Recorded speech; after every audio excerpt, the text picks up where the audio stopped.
بسم اللہ الرحمن الرحیم۔ ایسے ہی سچے اور اچھے واقعات سننے کے لیے چینل کو سبسکرائب کریں۔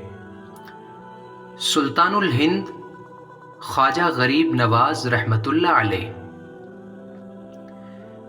پیارے دوستوں، خواجہ غریب نواز رحمۃ اللہ علیہ ہندوستان کے سب سے مشہور بزرگ ہیں۔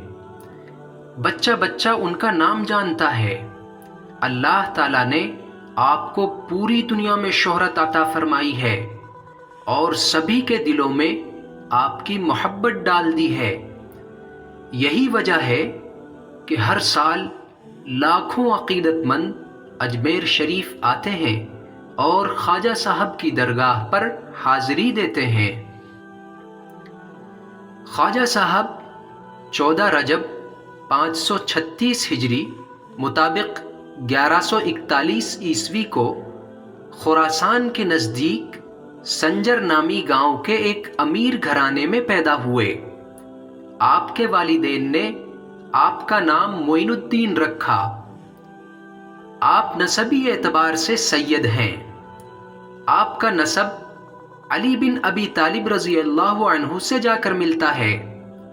خواجہ صاحب کے والد سید غیاث الدین مالدار ہونے کے ساتھ ساتھ بڑے عبادت گزار اور اللہ والے آدمی تھے۔ خواجہ صاحب کی والدہ بی بی سیدہ ماہ نور بہت نیک خاتون تھیں۔ جس دور میں خواجہ صاحب کی ولادت ہوئی وہ زمانہ عالم اسلام کے لیے مصیبتوں اور پریشانیوں سے بھرا ہوا تھا۔ منگولوں کا ظلم عام تھا۔ مسلم ملکوں میں خوریزی کا بازار گرم تھا۔ وہیں دوسری طرف تاتاریوں کا وحشی گروہ خون خرابے پر تلا ہوا تھا۔ ایسے ماحول میں خواجہ صاحب نے اپنا ہوش سنبھالا اور آپ کی تعلیم و تربیت کا دور شروع ہوا۔ خواجہ صاحب کے والد نے حالات کو دیکھتے ہوئے اپنا گاؤں سنجر چھوڑنے کا فیصلہ کیا اور خراسان چلے آئے۔ یہیں خواجہ صاحب کی تعلیم شروع ہوئی۔ آپ نے ابتدائی تعلیم اپنے والد سے حاصل کی اور پھر قرآن کریم حفظ کرنا شروع کیا۔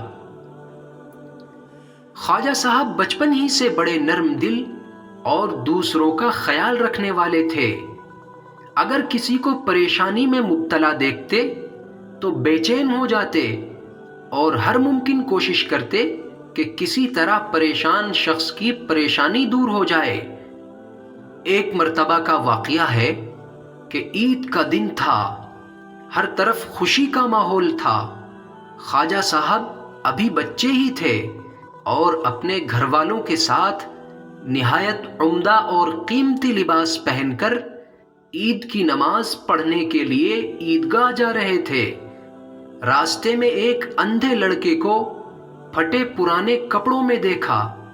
خواجہ صاحب کو اس کی غریبی اور لاچاری دیکھ کر بہت دکھ ہوا۔ آپ نے فوراً اپنا خوبصورت اور قیمتی لباس اس غریب لڑکے کو پہنا دیا اور خود دوسرے کپڑے پہن کر اسے اپنے ساتھ عیدگاہ لے گئے۔ خواجہ صاحب قرآن کریم حفظ کرنے کے بعد دینی تعلیم حاصل کر رہے تھے کہ آپ کے والد سید غیاث الدین صاحب کا انتقال ہو گیا۔ خواجہ صاحب کو اپنے والد کے جانے کا بہت غم ہوا۔ اس وقت آپ کی والدہ بی بی ماہ نور نے بڑے حوصلے کے ساتھ آپ کو سمجھایا اور کہا، میرے پیارے بیٹے، زندگی کے سفر میں ہر مسافر کو تنہائی کی تکلیف سے گزرنا پڑتا ہے۔ اگر تم ابھی سے اپنی تکلیفوں کا ماتم کرنے بیٹھ گئے تو زندگی کے دشوار راستے کیسے طے کرو گے؟ تمہارے والد کا ایک ہی خواب تھا کہ ان کا بیٹا علم و فضل میں کمال حاصل کرے، اس لیے تمہیں اپنی ساری محنت اور توجہ تعلیم پر لگا دینی چاہیے۔ والدہ ماجدہ کی تسلی سے خواجہ صاحب کی طبیعت سنبھل گئی اور آپ پہلے سے بھی زیادہ شوق سے علم حاصل کرنے لگ گئے۔ مگر سکون اور راحت کی یہ گھڑی زیادہ دنوں تک نہ رہی۔ مشکل سے 1 سال ہی گزرا ہوگا کہ آپ کی والدہ سیدہ بی بی ماہ نور بھی اس دنیا سے رخصت ہو گئیں اور خواجہ صاحب اس دنیا میں اکیلے رہ گئے۔ خواجہ صاحب کے والد یوں تو مالدار آدمی تھے، مگر وطن چھوڑنے اور حالات کے خراب ہونے کی وجہ سے مالی حالات کمزور ہو گئے تھے۔ یہی وجہ ہے کہ ان کے انتقال کے بعد جب مال وارثوں میں تقسیم ہوا تو خواجہ صاحب کے حصے میں صرف 1 باغ اور 1 پنچکی آئی۔ ماں باپ کے انتقال کے بعد خواجہ صاحب اپنے علمی سفر کو جاری نہ رکھ سکے۔ اس کا آپ کو بہت دکھ ہوا، مگر کوئی اور راستہ بھی نہیں تھا۔ خواجہ صاحب اپنے باغ کی دیکھ بھال کرتے تھے اور پنچکی کی آمدنی سے اپنا گزارا کرتے تھے۔ ایک دن آپ باغ میں کام کر رہے تھے کہ ایک بزرگ ابراہیم قندوزی رحمت اللہ علیہ کا وہاں سے گزر ہوا۔ خواجہ صاحب نے جب بزرگ کو دیکھا تو دوڑتے ہوئے پاس گئے اور ابراہیم قندوزی کے ہاتھوں کو بوسہ دیا۔ ابراہیم قندوزی ایک نوجوان کے اس جوش عقیدت سے بہت متاثر ہوئے۔ انہوں نے شفقت سے خواجہ صاحب کے سر پر ہاتھ پھیرا اور دعائیں دے کر آگے جانے لگے۔ خواجہ صاحب نے ابراہیم قندوزی کا دامن تھام لیا۔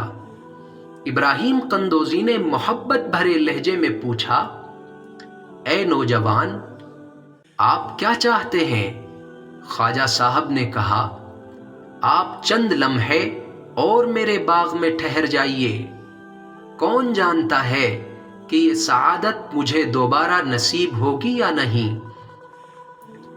خواجہ صاحب کا لہجہ اتنا پیارا تھا کہ ابراہیم قندوزی سے انکار نہ ہو سکا اور باغ میں بیٹھ گئے۔ تھوڑی ہی دیر میں خواجہ صاحب انگوروں سے بھرے ہوئے 2 طباق لے کر آئے اور ابراہیم قندوزی کے سامنے رکھ دیے اور خود ادب سے کھڑے ہو گئے۔ انگور کھانے کے بعد ابراہیم قندوزی نے اپنی جیب سے روٹی کا ایک سوکھا ٹکڑا نکال کر خواجہ صاحب کو دیا اور فرمایا، وہ تیری مہمان نوازی تھی، یہ فقیر کی دعوت ہے۔ اتنا کہہ کر وہ بزرگ تو وہاں سے چلے گئے، مگر خواجہ صاحب پر اس ملاقات کا بڑا اثر ہوا۔